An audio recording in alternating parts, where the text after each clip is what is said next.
जी बिस्मिल्लाहिर्रहमानिर्रहीम। एक दफ़ा फिर खुश आमदीद याज़ की बातों में।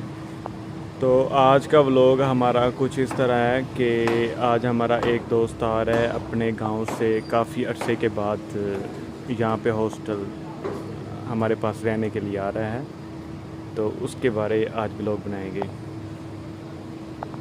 ये हॉस्टल वली बॉय हॉस्टल न्यू मुस्लिम टाउन लाहौर में वाक़ है।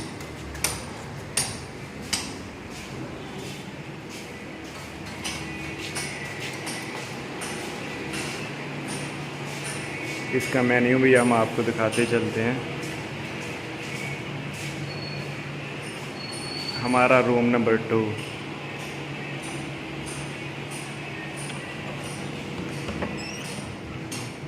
ये हमारा रूम। तो इस हवाले से आज व्लॉग बनाएंगे हम।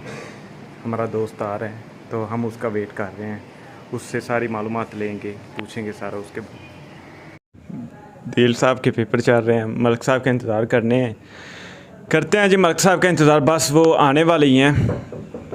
दरवाज़ा खड़कांदा पे कोई बंदा।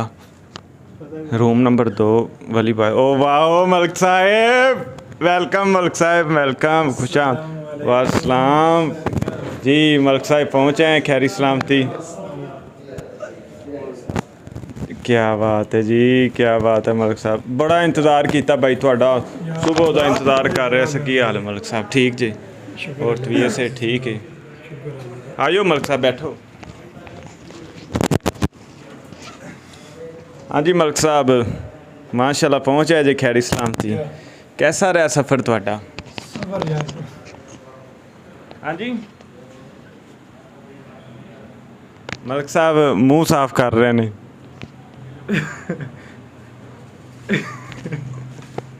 माशाल्लाह खैरी सलामती पहुँचा ने साढ़े कोलों। तो मलिक साहब तुसीं ये दसो, हाँ अज का जिहड़ा सफ़र सी तुहाडा सरगोधे तो लाहौर दा, कैसा सफ़र रहा? हाँ जी भाई माशाल्लाह पहुँच तो आए खैरी सलामती, लेकिन यह है कि सफ़र जड़ा ना वो बड़ा डिफिकल्ट रहा। बड़ा है ना, बसा नहीं लभ रही सानू। एक तो इन्हों का किराया वध गया उनकी वजह तो, बाकी है कि जो यकम हमेशा सारे स्टूडेंट जॉब होल्डर ये वो अगे पिछे गए होंगे वापस घर नूं, तो भी यकम एक दो वापस आ रहे होंगे, तो दो रश बहुत ज़्यादा रश होंदा, तो जिंदी वजह तो ना बस मिलना बड़े मुश्किल हो जाता। तो साढ़े वाले पासों दो तरफ दी बस आनियां ने, एक आनियां ने जिन्हें लारी अड्डे तो एक आनियां ने इधर न्याजी अड्डे तो सानिया एक्सप्रैस जेह्ड़े ना 2.5 घंटे में पहुँचा तो देंदी, लेकिन यह है कि उन्होंने किराया भी 1200 है, लेकिन वो मिलती बड़ी मुश्किल नाल है। तो जेह्ड़े दूसरे है ना लारी अड्डे तो जौहरियां वाले टाइम उन्होंने आखी दिन वो मिल तो आसानी नाल जाते, लेकिन वो एक तो पहुँचाते 4 तो 5 घंटिया के दरम्यान हैं, लेकिन जलील भी बहुत करते हैं। तो ऐतकी मैं आया उनके तो बहुत जलील हो गया। अच्छा मलिक साहब, ये अजकल जरा ज़रा सैलाब की सूरत हाल पाकिस्तान दे विच बहुत कशीदा हालात ने, तो तुहाडे लिए इस टाइम हालात कैसे ने सैलाब के बारे? हाँ जी भाई, ऐतकी तो सैलाब की बचत है, क्योंकि दरिया झेलम जड़ा उन्हें पानी नहीं कढ़िया। अगर दरिया झेलम पानी कढ़दा तो फिर साढ़े सैलाब का खतरा है सी, लेकिन ऐतकी अल्लाह का शुक्र है कि असी बच गए हाँ। तो पिछले साल बारिशां ज़्यादा होने की वजह तो कुछ पानी जड़ा सी नहरी पानी कुछ साढ़े नाल वाले पिंड जड़े दरियाब आ गए सन, तो ऐतकी अल्लाह का शुक्र है सारे सेफ ने। अच्छा मलिक साहब, सरगोधे के बारे ज़रा नाजरीन नूं थोड़ा जिहा दस दिओ कि मशहूर सौगात सरगोधे की केड़ी है ना? हाँ जी भाई, सरगोधे की मशहूर सौगात तो तुसीं जानते ही हो, क्योंकि दुआन ते वो सौगात खूब खिलाई गई। साढ़े सरगोधे के मशहूर किन्नू ने जेड़े इस वक्त हुण तैयार हो रहे हैं, ले मौसमियाँ ने जड़ियाँ तैयार हो चुकियां ने, तो बाकी फ्लूटर ने, अंब ने, ये वो माशाल्लाह तकरीबन हर किस्म का फ्रूट जड़ा ना वो इत्थे होंदा, लेकिन जो सब तो ज़्यादा मशहूर है वो किन्नू है इत्थों दा सरगोधे दा।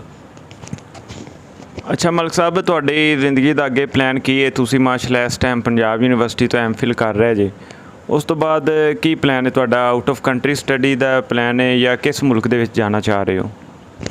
हाँ जी भाई, इस वक्त तो प्लान है ये कि कल भी घर वाले ना गल हो रही सी, तो कह रहे सन कि अगर तू स्टडी वीज़ा हंगरी का कहना तो उत्थों का लवा देना, अगर तू UK का कहना तो उत्थों का भी लवा देना।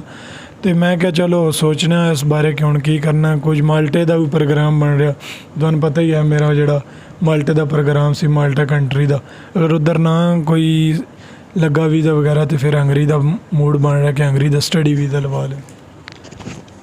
ਅੱਛਾ ਠੀਕ ਹੋ ਗਿਆ ਮਲਕ ਸਾਹਿਬ। ਇਹ PhD ਦੇ ਹਵਾਲੇ ਦੇ ਨਾਲ ਤੁਸੀਂ ਜਾਓਗੇ ਉੱਥੇ? ਹਾਂਜੀ ਠੀਕ ਹੋ ਗਿਆ ਮਲਕ ਸਾਹਿਬ। ਕੋਈ ਐਸਾ ਪੈਗਾਮ ਜਿਹੜਾ ਤੁਸੀਂ ਆਪਦੀ ਖੂਬਸੂਰਤ ਅੰਦਾਜ਼ ਦੇ ਨਾਲ, ਆਪਦੀ ਸੋਹਣੀ ਜ਼ੁਬਾਨ ਮੁਬਾਰਕ ਦੇ ਨਾਲ ਜਿਹੜਾ ਤੁਸੀਂ ਦੇਣਾ ਚਾਹੁੰਦੇ ਹੋ ਸਾਡੇ ਨਾਜ਼ਰੀਨ ਨੂੰ? ਇਹ ਖਾਂਸੀ ਬੜੀ ਪੁਰਾਣੀ ਮਲਕ ਸਾਹਿਬ ਤੁਹਾਨੂੰ। ਸਰ ਜੀ ਕੋਈ ਪੈਗਾਮ ਤਾਂ ਨਹੀਂ ਹੈ, ਬਸ ਇਹ ਦੱਸਾਂਗੇ ਕਿ ਸਫ਼ਰ ਜਿਹੜਾ ਨਾ ਉਸ ਤੋਂ ਬੜਾ ਦਿਲ ਚੱਲਦਾ। ਸਫ਼ਰ ਨਾ ਹੀ ਕਰਨਾ ਪਵੇ। ਮੇਰਾ ਹਮੇਸ਼ਾ ਤੋਂ ਯਾਰ ਹੈ ਕਿ ਜੇ ਮੈਂ ਹੋਸਟਲ ਆ ਜਾਵਾਂ ਤੇ ਫਿਰ ਘਰ ਜਾਣ ਤੇ ਨਹੀਂ ਦਿਲ ਕਰਦਾ, ਅਗਰ ਘਰ ਟੁਰ ਜਾਵਾਂ ਤੇ ਫਿਰ ਹੋਸਟਲ ਨੂੰ ਆਉਣ ਤੇ ਨਹੀਂ ਦਿਲ ਕਰਦਾ। ਤੇ ਮੈਂ ਅਗਰ ਘਰ ਟੁਰ ਜਾਵਾਂ ਤੇ ਮਗਰੋਂ ਤੁਹਾਡੇ ਫੋਨ ਆ ਰਹੇ ਹੁੰਦੇ ਨੇ, ਮਲਕ ਸਾਹਿਬ ਆ ਜਾਓ ਆ ਜਾਓ। ਜੇ ਮੈਂ ਇੱਥੇ ਆ ਜਾਵਾਂ ਤੇ ਫਿਰ ਘਰ ਵਾਲੇ ਕਹਿੰਦੇ ਨੇ ਕਦੋਂ ਆਣੇ ਕਦੋਂ ਆਣੇ ਕਦੋਂ ਆਣੇ। ਬਸ ਨਾ ਐਵੇਂ ਹੀ 5-6 ਸਾਲ ਗੁਜ਼ਰ ਗਏ ਨੇ ਸੇ ਕਸ਼ਮਕਸ਼। ਤੇ ਖਾਂਸੀ ਭਾਈ ਜੀ ਹੁਣ ਇਨਸ਼ਾਅੱਲਾ ਅਗਲੇ 3-4 ਮਹੀਨੇ ਵਿੱਚ ਠੀਕ ਹੋ ਜਾਏਗੀ। ਤੇ ਹੁਣ ਤੁਸੀਂ ਇਜਾਜ਼ਤ ਦਿਓ ਆਪਣੇ ਮਲਕ ਸਾਹਿਬ ਨੂੰ, ਤੇ ਫਿਰ ਮਿਲਾਂਗੇ ਅਗਲੇ ਵਲੌਗ 'ਚ ਇਨਸ਼ਾਅੱਲਾ। ਨਹੀਂ ਮਲਕ ਸਾਹਿਬ, ਸਿਰਫ ਇੱਕ ਗੱਲ, ਉਹ ਜਿਹੜਾ ਮਸ਼ਹੂਰ ਤੁਹਾਡਾ ਗਾਣਾ ਹੈ ਜ਼ਰਾ ਉਹ ਤੇ ਸਾਨੂੰ ਸੁਣਾ ਕੇ ਵਿਖਾ ਦਿਓ ਇੰਗਲਿਸ਼ ਵਾਲਾ। ਤੇ ਮਸ਼ਹੂਰ ਗਾਣਾ ਨੋਬਡੀ ਨੋ ਨੋਬਡੀ ਨੋ ਡਿਊ ਡਿਊ ਡਿਊ ਡਿਊ ਡਿਊ ਡਿਊ।